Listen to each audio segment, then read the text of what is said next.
This is Accounting with Audra. In this video, we will walk through how you can create a great plan aimed at saving for college, no matter how many children you have and no matter their ages. I'm Audra, a CPA, mama of four, and lover of all things numbers. This discussion today is geared towards how you can get comfortable with the investment and saving choices you are making with respect to your kids' future college goals. My mom always said, the best gift you can give a child is a college education because it just keeps on giving. So, if I'm going to take that advice, it takes some planning. And determining how much to save and when to start saving for one kid is daunting enough. Thinking through the math with 2, 3, or even 4 kids gets more complicated. I've spent too many hours trying to best think through time and savings goals. I scoured the internet, and all I could find was general advice on where to save or why to save. I could never find concrete advice on how much we should invest and how often catered to our specific situation, our needs. Let's be honest. With 4 kids, no matter how hard my husband and I work, paying for 4 Ivy League educations, assuming they got in, just may not be practical. In order to develop a plan, I decided to flip my thinking around. To get the answers I was seeking, I started with the end in mind. Ideally, how much did we want to give each of our kids, making sure our savings would be equally divided. In the end, I produced a simple schedule that anyone could use, and even better, it provides the transparency needed to make better financial decisions. Starting with the basics, I gathered a few key pieces of information: how much we had saved to date, what years would my kids be in college, and what do we currently think we could continue to contribute to our savings on an annual basis. Once the foundation is set, it becomes easier to see at your current trajectory where you will be and how you can change course now to get to a place that you are happy with. Simply multiplying the number of years times the number of kids times estimated annual tuition doesn't provide an accurate picture, and if anything, is often not realistic. I hope that looking at the numbers in this format gives you the comfort and assurance it gave me as I set out to modify our college savings plan. I'm going to use 3 different scenarios to help explain both the math as well as better illustrate how this tool can be then used going forward in a variety of ways for your personal decision-making process. The first example will assume 3 younger children with minimal savings. Example 2 will assume 2 teenagers and almost no savings, and example 3 will assume 2 teenagers and sufficient savings to date. Let's start with the information gathering. First, estimate how much you have saved to date. Make sure to include the investment value of your 529 plans, prepaid tuition, cash savings, CDs, and investments. In the first scenario, let's assume savings to date are $30,000, $10,000 in cash, and $20,000 in other investments. Let's also assume we're planning for 3 children to attend college. Right now, you have twin 3-year-olds and a kindergartner. Knowing the school year helps determine what years they will be in college, so consider the year they are in first grade, more than their age. In my spreadsheet, I actually developed a drop-down list so I could track the naming convention for kids of all ages. I assumed this family ideally wants to give each child at least $15,000 a year towards their college education. Basic math would assume that over time, one would have to save $15,000 times 4 years times 3 kids, or $180,000 to meet this goal.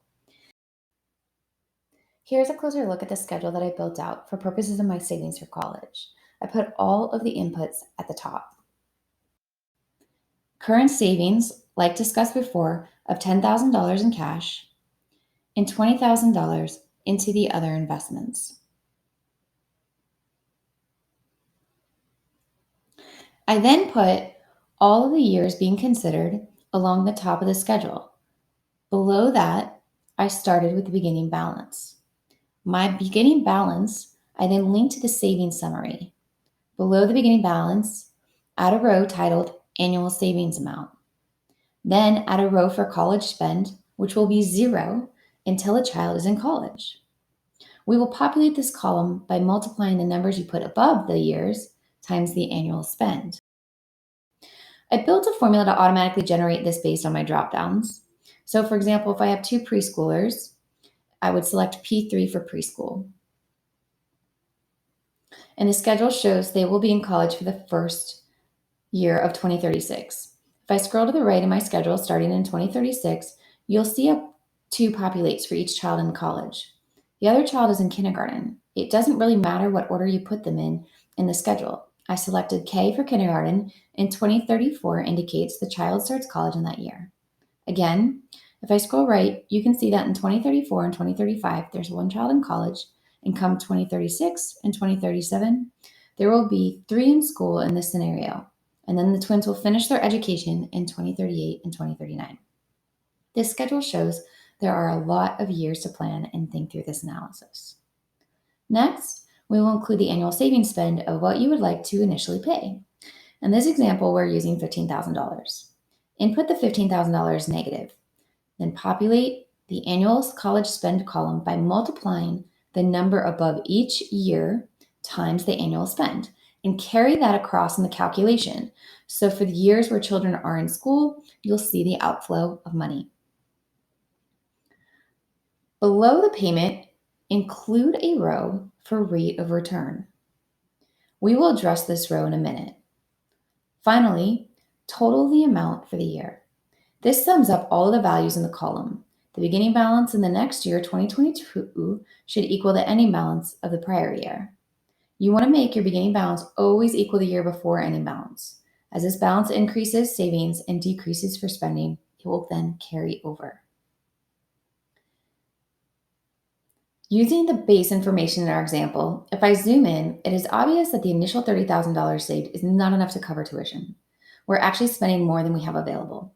We go negative in 2035, 2036, 2037, and 2038. However, there are 2 other items we haven't yet considered.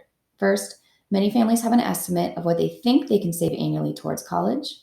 Use a conservative number based on your current situation and add it to the second row, or up top in an input section.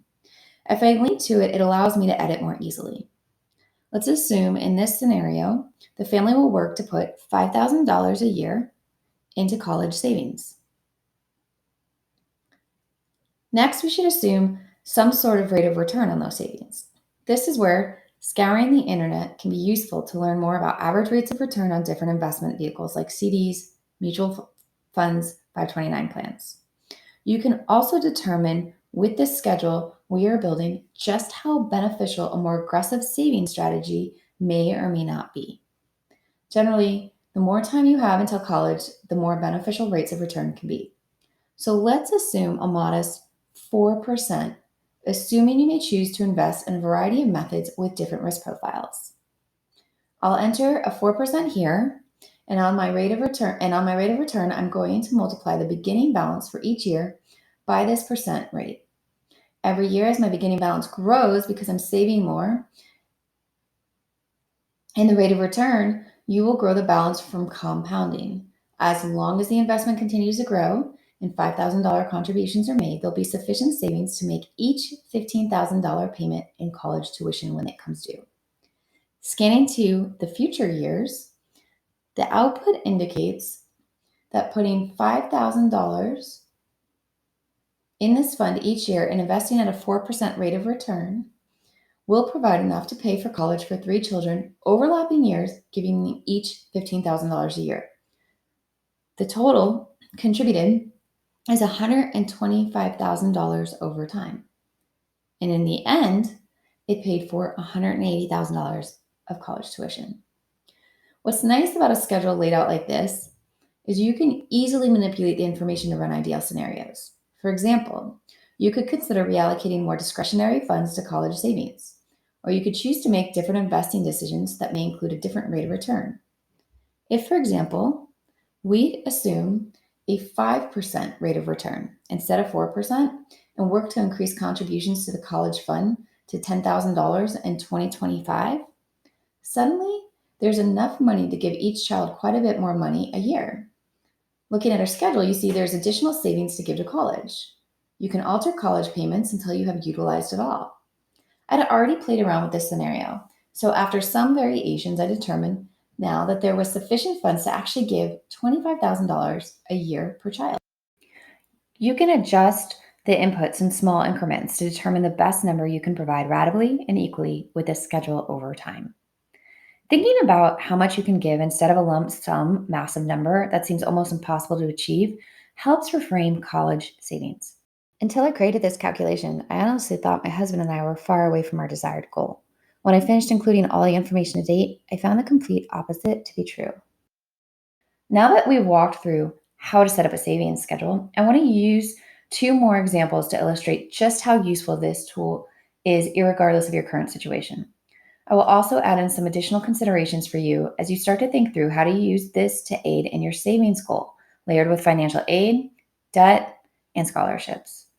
And if you like the format of the tool I designed, I will include how you can download a copy towards the end of the video. In this second example, a family has a 6th and 8th grader, and they've saved $10,000 to date. College is quickly coming. Life threw many unexpected expenses. It's time to sit down and figure out where financially they will be come time for their children to apply to college. Maybe this family is hoping they can help minimize student debt if their child attends a state school. They're willing to make some strategic budget choices, but aren't quite sure how much is enough. After inputting $10,000 in cash and selecting the appropriate years, they think they can actually put away $5,000 more a year and believe 5% is a reasonable growth expectation for their savings. They may not be able to provide their children with a debt-free college experience, but this model will help them optimize just how much they can give.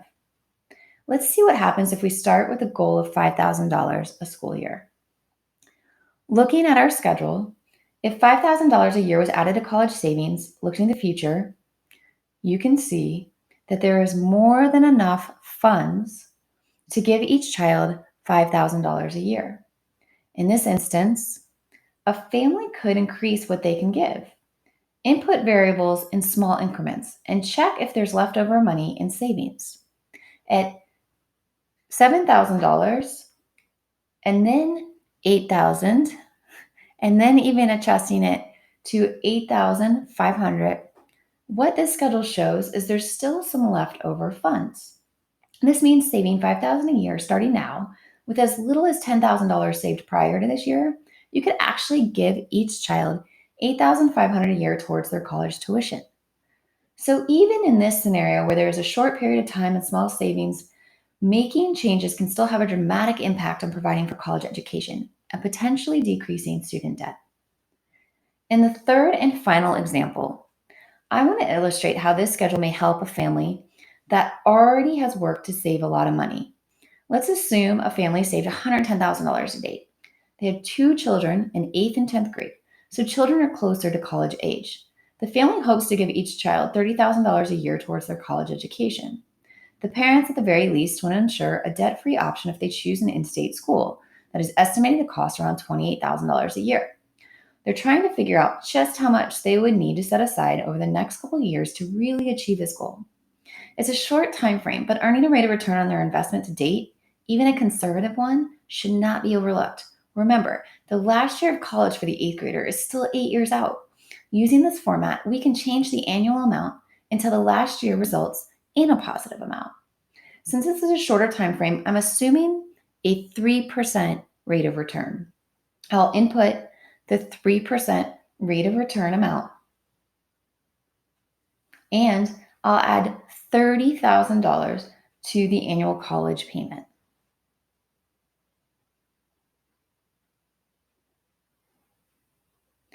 Looking at this schedule, we can tell that the first couple of years there's enough for tuition, but by year 4, 2026, there would not be enough to make a payment. Let's start by looking at how saving an additional $10,000 a year impacts the college funds. I put $10,000 a year for the savings goal. This shows college funds are still negative in 2027. Results mean continuing to save $10,000 a year just won't achieve their goal. On the other hand, if we increase to $13,000, this family is selling much closer to their end goal. Increasing actually to $13,500 provides just the right amount to cover these costs.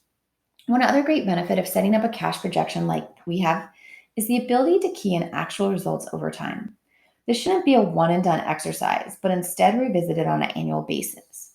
For example, if this year is a great year for your investments, simply update the ending balance for what is available, and then the rest of the calculation will also update.